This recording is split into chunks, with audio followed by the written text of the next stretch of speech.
Ici le compteur. Ferme doucement les yeux.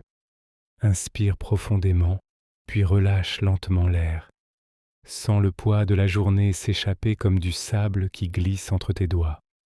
Ce soir, je t'invite à un voyage où le temps et l'espace se plient à ton imagination. Un voyage au-delà des mers, vers un lieu qui n'appartient ni entièrement à l'histoire, ni totalement à la légende. Écoute, il y a bien longtemps, on parlait d'une île immense, riche de palais d'or, de jardins luxuriants et de connaissances oubliées.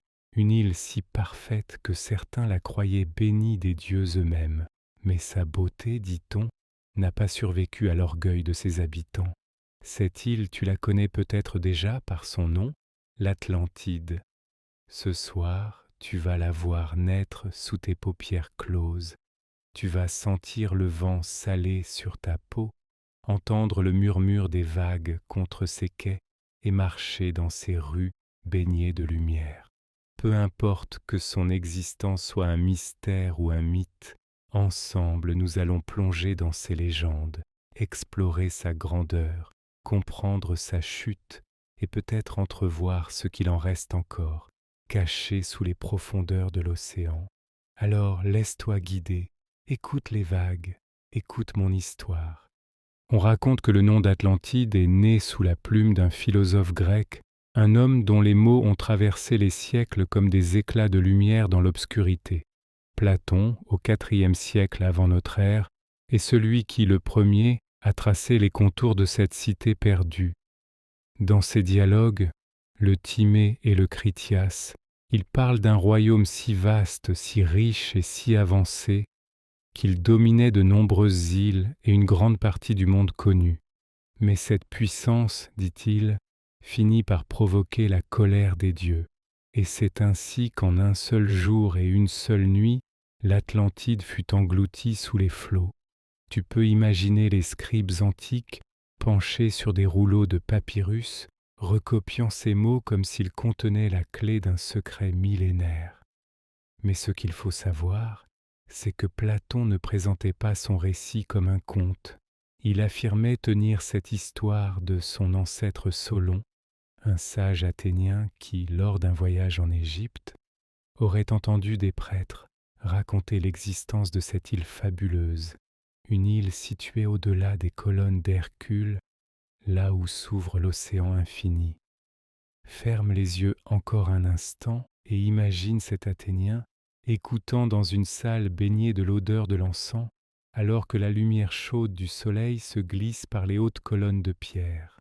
Les prêtres lui parlent d'un peuple qui connaissait les secrets de l'architecture, de l'agriculture et de la navigation mieux que quiconque, un peuple dont les palais étaient ornés d'or étincelant, de cuivre rouge et d'ivoire sculpté. Ils évoquent aussi un réseau de canaux qui irriguaient de vastes plaines fertiles et des temples dédiés à Poséidon, le dieu de la mer, dont les statues imposantes semblaient veiller sur la cité.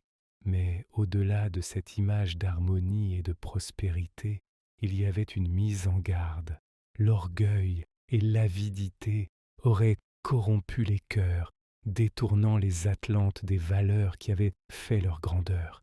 Et dans le silence solennel de cette salle égyptienne, Solon aurait compris que la splendeur ne protège pas toujours de la chute.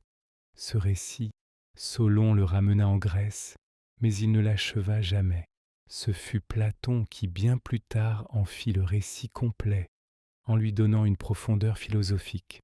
Pour lui, l'Atlantide était plus qu'un mythe, c'était une parabole sur la fragilité des civilisations, sur la nécessité de la vertu pour éviter la destruction. Pourtant, à travers les siècles, beaucoup choisirent de croire que cette île avait réellement existé. Des explorateurs, des marins, des érudits se mirent à scruter les cartes et les océans, à rechercher des preuves. Et c'est là que commence un autre chapitre de cette légende, celui où l'imagination des hommes s'unit à leur désir de découverte. Les îles Canaries, les Açores, les Bahamas, autant de lieux où certains jurèrent voir les restes de la cité perdue. Imagine un marin portugais du XVe siècle, accoudé au bastingage de son navire, scrutant l'horizon et croyant apercevoir des silhouettes de tours de marbre derrière la brume. Le cœur battant, il croit qu'il tient enfin la promesse de Platon, mais à mesure que son navire avance, les contours se dissipent, ne laissant qu'un océan vide. Pourtant, chaque échec semblait nourrir encore plus la fascination pour ce mythe. Même aujourd'hui, des chercheurs explorent les fonds marins, guidés par les mots vieux de plus de 2000 ans. Certains affirment que Platon décrivait un événement réel, comme un cataclysme géologique ou un tsunami qui aurait anéanti une civilisation antique. D'autres y voient un simple outil philosophique, une histoire inventée pour mieux transmettre un enseignement moral. Mais dans les deux cas, la force du mythe réside dans sa capacité à survivre au temps. Et toi, alors que tu écoutes ma voix, tu peux peut-être sentir le frisson de ceux qui, à travers les siècles, ont rêvé de retrouver l'Atlantide. Dans l'obscurité qui t'entoure, laisse monter cette image. Une île immense, baignée de lumière dorée, où les chants d'oiseaux inconnus se mêlent au roulement des vagues. Une île dont le souvenir flotte encore dans les mémoires, comme une promesse suspendue entre l'histoire et l'éternité. On dit que l'Atlantide s'élevait comme une perle au cœur d'un océan d'azur, un royaume où l'homme et la nature vivaient en harmonie parfaite, où chaque pierre, chaque arbre, chaque souffle de vent semblait participer à une symphonie invisible. Imagine-toi sur la rive de cette île fabuleuse, là où le sable étincelle comme de la poudre d'or sous la lumière d'un soleil généreux. Devant toi, l'eau est si claire que tu peux voir danser les poissons aux écailles iridescentes, glissant entre des forêts d'algues qui ondulent au rythme des vagues. Les bateaux des Atlantes, aux voiles teintes de rouge et de bleu profond, reviennent du large, chargés de marchandises venues de contrées lointaines. Le port est animé, mais pas bruyant. Ici tout se fait dans une cadence tranquille, comme si le temps lui-même avait appris à ralentir. Plus loin, la ville se dévoile. Elle est construite en cercles concentriques, séparés par des canaux scintillants, reliés par des ponts élégants. Les murs des maisons sont faits de pierres claires, incrustées d'or et de cuivre qui captent la lumière et la font danser. Les rues sont larges, bordées d'arbres au feuillage d'un vert profond, et l'air est parfumé par des fleurs aux pétales si fins qu'ils semblent-ils presque translucides. Les Atlantes ne se contentent pas de vivre dans la beauté, ils la façonnent, leurs artisans sculptent des statues qui semblent respirer, peignent des fresques où la mer et le ciel se mêlent dans des teintes infinies, tissent des étoffes légères comme le vent. Dans les jardins, les fontaines chantent et les ruisseaux serpentent entre les allées pavées. Ici et là, des enfants rient, courant après des oiseaux aux plumes turquoises et or. Mais l'Atlantide n'est pas seulement un joyau architectural, c'est aussi un centre de savoir. Les bibliothèques regorgent de rouleaux et de tablettes gravées contenant des connaissances venues des quatre coins du monde. On y parle de médecine, d'astronomie, de mathématiques, mais aussi de poésie et de philosophie. Les Atlantes observent les étoiles, non seulement pour guider leurs navires, mais aussi pour comprendre l'ordre du monde. Leurs temples sont des chefs-d'œuvre, et le plus grand d'entre eux est dédié à Poséidon. Il se dresse sur une colline, entouré d'un anneau de murailles d'or et d'ivoire. Ses colonnes immenses soutiennent un toit couvert de métal précieux qui scintille comme une flamme sous le soleil. Au centre, une statue gigantesque du dieu tenant son trident, monté sur un char tiré par des chevaux marins. Les prêtres y accomplissent des rites anciens, offrant des fruits, du vin et des chants pour honorer l'esprit de la mer. La vie dans l'Atlantide semble paisible, mais elle n'est pas oisive. Les champs, vastes et fertiles, sont cultivés avec soin. On y voit des rangées de blé doré onduler sous la brise, des vergers où les arbres ploient sous le poids des fruits, et des vignes qui s'enroulent autour de pergolas. Les fermiers connaissent les cycles de la lune et les secrets des sols, et grâce à leurs canaux ingénieux, l'eau ne manque jamais. Le soir venu, quand la lumière décline, la ville se pare de 1000 lueurs. Des lampes à huile illuminent les rues, projetant sur les façades des ombres dansantes. Les familles se rassemblent pour partager le repas, tandis que les conteurs animent les places avec des récits de héros et de dieux. Dans les tavernes, on entend le son des lyres et des flûtes, accompagné du murmure régulier de la mer. Mais derrière cette perfection apparente, il y a aussi l'ambition, ce feu qui brûle doucement dans le cœur des hommes. Les Atlantes sont fiers de leur puissance, conscients de la supériorité de leur savoir et de leur richesse. Leurs flottes sillonnent les mers, établissant des alliances, mais aussi des conquêtes. Leurs armées, disciplinées et redoutables, savent faire plier ceux qui refusent leur autorité. Cette confiance presque insolente est perçue par certains comme un signe avant-coureur. Mais pour l'instant, la mer entoure encore la cité comme une étreinte bienveillante.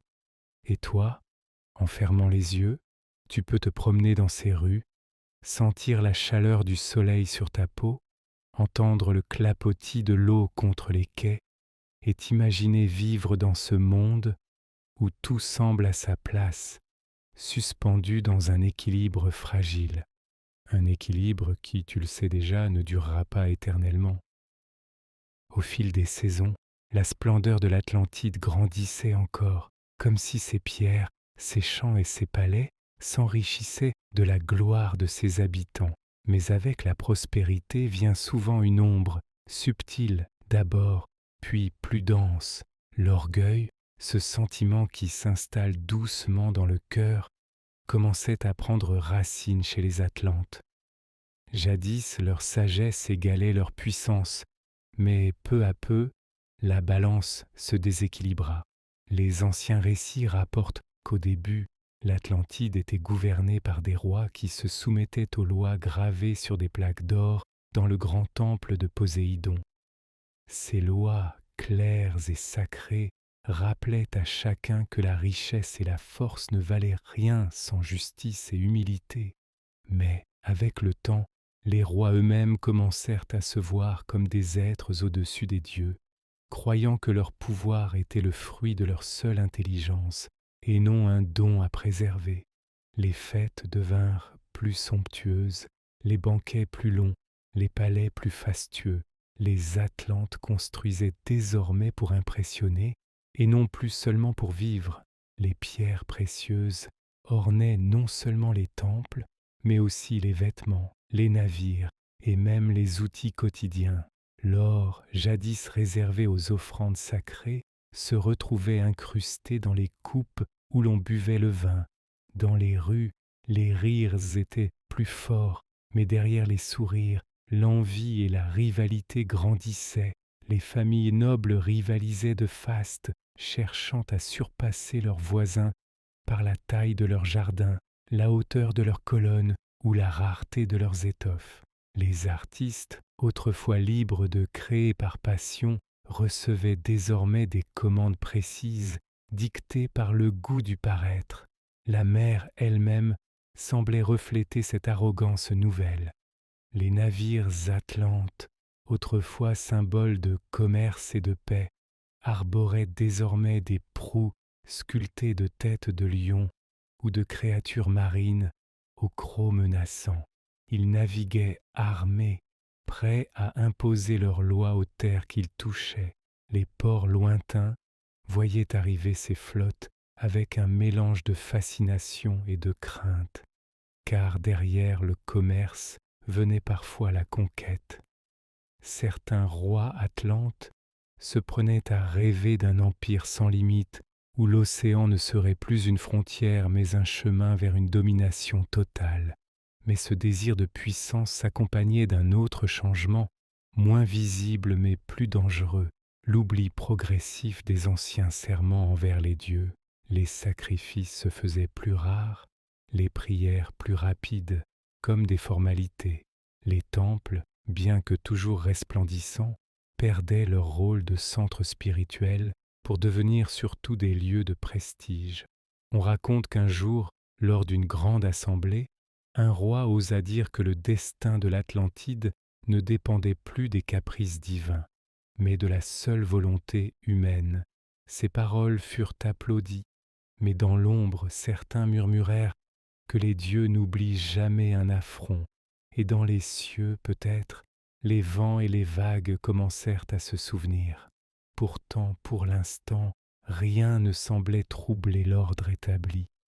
Les récoltes étaient abondantes, les coffres pleins, et les navires revenaient chargés d'épices, de pierres rares et de savoirs étrangers. Les enfants jouaient encore dans les jardins, les poètes composaient encore des vers, et les musiciens emplissaient les soirées de mélodies douces. Mais sous cette surface brillante, les fissures s'élargissaient, les rois rivalisaient entre eux pour asseoir leur suprématie, et parfois des tensions éclataient dans les provinces les plus éloignées. Ces conflits étaient rapidement étouffés, mais chaque étincelle laissait derrière elle une trace. Si tu fermes les yeux, tu peux presque entendre ce mélange de beauté et de tension. Les rires résonnent encore dans les grandes salles, mais il y a dans l'air quelque chose de plus lourd, un pressentiment. L'Atlantide, qui semblait intouchable, commençait à oublier que même les cités les plus fortes peuvent vaciller si elles s'éloignent trop de ceux qui les a construites. Le murmure des vagues, jadis apaisant, commençait à sonner comme un avertissement, discret mais persistant, que peu savaient encore entendre. Les premiers signes ne furent pas visibles aux yeux de tous. Ils se glissèrent dans la vie quotidienne comme un souffle discret que l'on croit imaginer. Les saisons jadis régulières commencèrent à se dérégler. Les pluies se faisaient plus rares sur certaines plaines et plus violentes sur d'autres.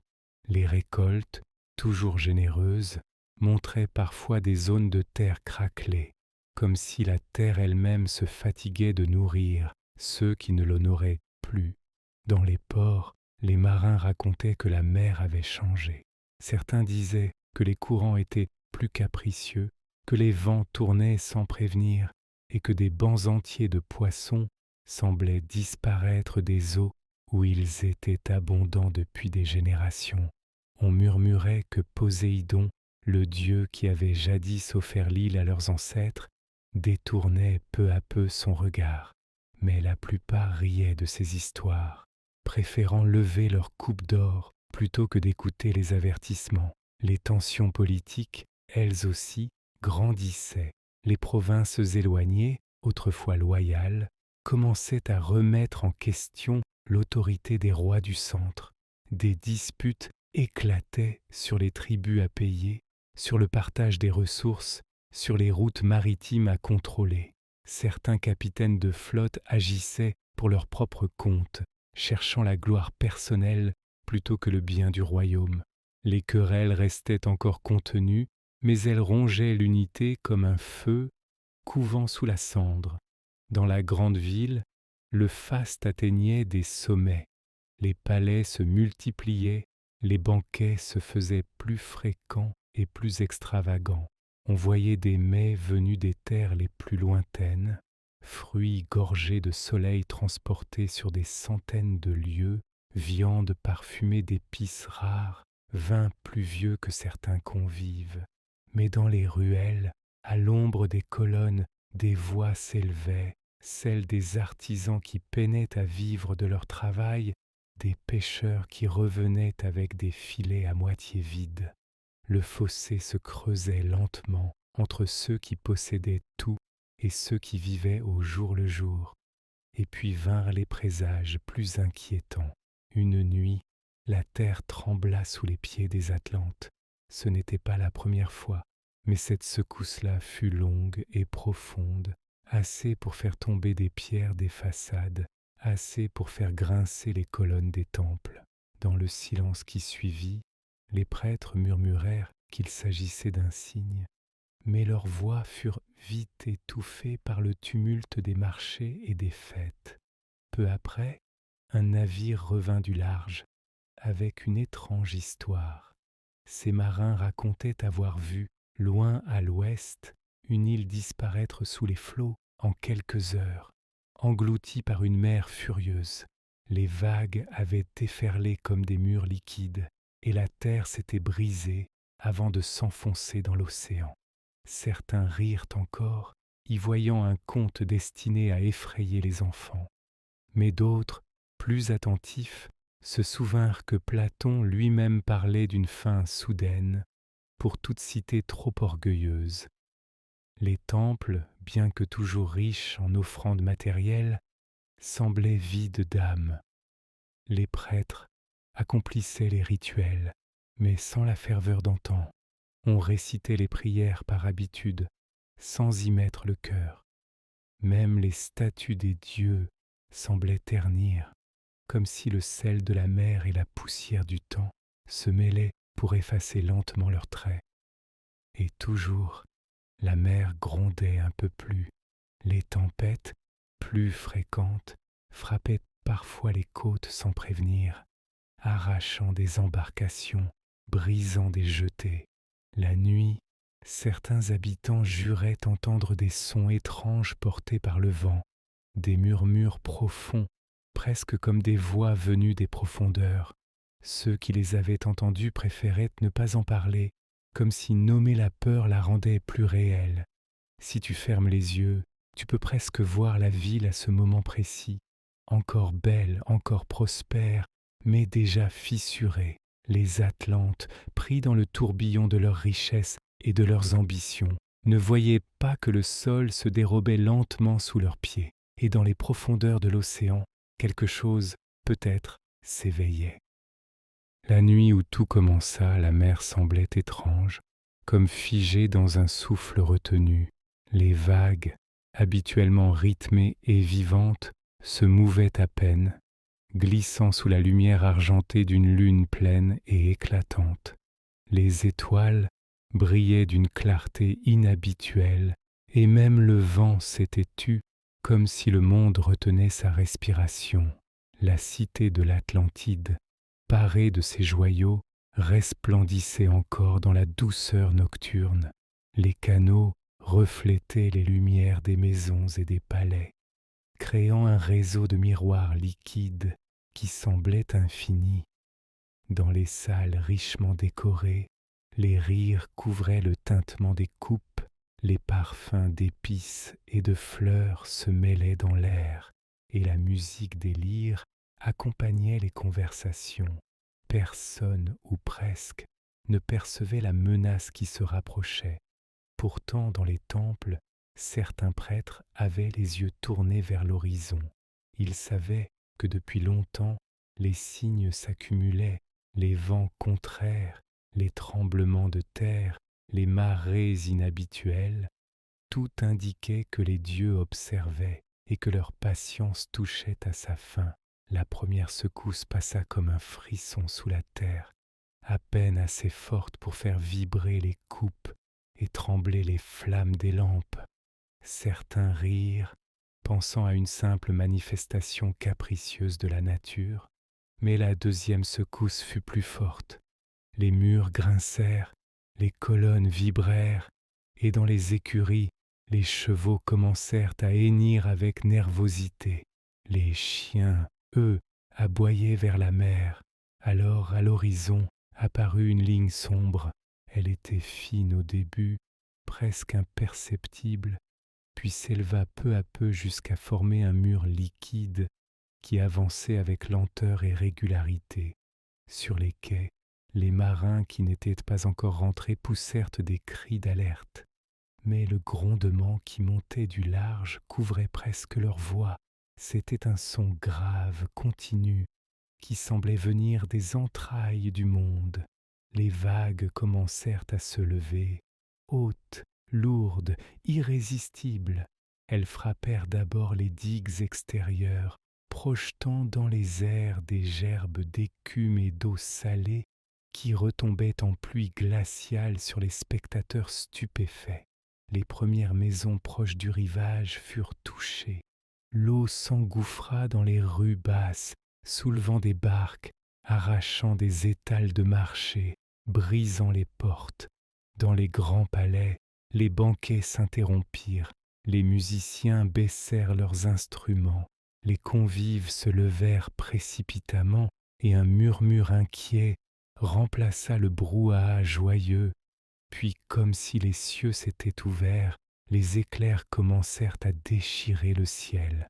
Chacun illuminait pour un instant la scène du désastre, des toits arrachés, des hommes et des femmes courant dans les rues inondées, des statues vacillant sur leurs socles. La pluie se mit à tomber, lourde, mêlée au sel des vagues qui frappaient déjà le cœur de la cité. Les canaux jadis calmes et ordonnés devinrent des torrents impétueux, l'eau charrait des troncs, des meubles, des morceaux de toit. Les ponts submergés cédaient les uns après les autres. Les prêtres, rassemblés devant le grand temple de Poséidon, levèrent les bras vers le ciel et récitèrent à haute voix les prières ancestrales. Ils imploraient le pardon, offrant ce qu'ils pouvaient sauver, fruits, vin, encens, statues dorées, mais leur voix était emportée par le rugissement des éléments. Alors la terre se mit à se briser, de larges fissures s'ouvraient dans les places pavées, engloutissant colonnes, statues et parfois même des maisons entières. Le sol tremblait comme s'il respirait, et chaque respiration arrachait un morceau de ville. Les collines se fissuraient, leurs flancs glissaient dans la mer avec un fracas assourdissant. Dans les fermes, les champs furent recouverts en quelques minutes d'une eau boueuse et violente. Ceux qui avaient tenté de fuir vers les hauteurs se retrouvaient piégés. La mer montait trop vite, la pluie aveuglait et le vent arrachait les torches. Les navires qui tentaient de quitter le port furent soulevés, retournés, brisés comme des jouets entre les mains d'un enfant furieux, et certains jurèrent avoir vu dans les vagues des formes étranges, immenses, mi-humaines, mi-marines, semblant guider la fureur divine. Le grand Poséidon de pierre, au sommet de son temple, se fendit dans un craquement sec. Son trident glissa de ses mains et tomba dans les flots en contrebas, comme un signe irrévocable que la sentence était prononcée. Peu à peu, la cité tout entière s'enfonça dans l'eau. Les lumières s'éteignirent une à une, noyées par la mer ou balayées par le vent. Les cris s'éloignèrent, remplacés par le grondement continu des vagues. Puis soudain, tout se calma. La pluie cessa, le vent tomba et la surface de l'océan se referma comme si rien n'avait existé. Là où s'élevaient des palais et des jardins, il n'y avait plus qu'une étendue d'eau sombre. Les dieux avaient repris ce qu'ils avaient donné, et l'Atlantide n'était plus, mais dans les profondeurs, là où nul rayon ne pénètre, la cité reposait désormais, figée dans son dernier souffle, attendant peut-être un jour d'être redécouverte par ceux qui oseront défier la mer. Depuis cette nuit où les vagues se sont refermées sur l'Atlantide, il ne reste plus de la cité que des murmures portés par le vent et par la mémoire des hommes. Les siècles ont passé comme des marées, effaçant les traces visibles, mais chaque génération a redonné vie à l'île dans ses récits, ses rêves, ses cartes imaginaires. L'Atlantide n'a jamais cessé d'exister dans l'esprit humain. Certains conteurs l'évoquent comme une ville intacte, figée dans son dernier souffle, où les rues pavées de pierres claires serpentent encore entre des palais d'or et des jardins suspendus. Ils parlent de statues colossales, dressées dans l'ombre des profondeurs, veillant sur les portes d'un royaume endormi. D'autres la voient comme une épave immense, disloquée par les siècles, recouverte d'algues et de coraux, peuplée de poissons aux écailles d'argent et d'ombres furtives, qui disparaissent dans des arches effondrées. Et pourtant, qu'elle soit splendide ou en ruine, elle conserve ce pouvoir étrange, celui de se glisser dans l'imagination de quiconque entend son nom. Les marins, surtout, ont toujours entretenu le feu du mythe. Dans les ports, autour des feux ou dans les tavernes, ils racontent qu'aux nuits les plus calmes, quand la mer est lisse comme un miroir et que la lune éclaire l'horizon, on peut entendre sous les vagues une mélodie grave, lente, comme un chœur venu des abysses. Certains disent que ce sont les Atlantes eux-mêmes, prisonniers d'un temps figé, qui chantent encore leur histoire pour qu'on ne les oublie pas. D'autres y entendent le gémissement des pierres englouties, frottées par les courants, polies par les siècles. Les érudits et les explorateurs, eux, ont tenté de remplacer les légendes par des preuves. Les cartes marines modernes ont sondé les fonds au large des Açores, des Canaries, de Madère, des Bahamas. On a repéré des formes géométriques, des alignements de roches, des reliefs qui semblaient artificiels. Les uns affirment qu'il s'agit bien de vestiges, les autres rappellent que la nature, patiente et inventive, sculpte parfois des illusions parfaites. Mais l'Atlantide résiste à toutes les certitudes. Plus on la cherche, plus elle se dérobe, comme si elle se nourrissait de notre désir pour rester vivante dans le seul royaume qu'elle ne peut perdre, celui de l'imagination. Et peut-être est-ce là sa véritable force.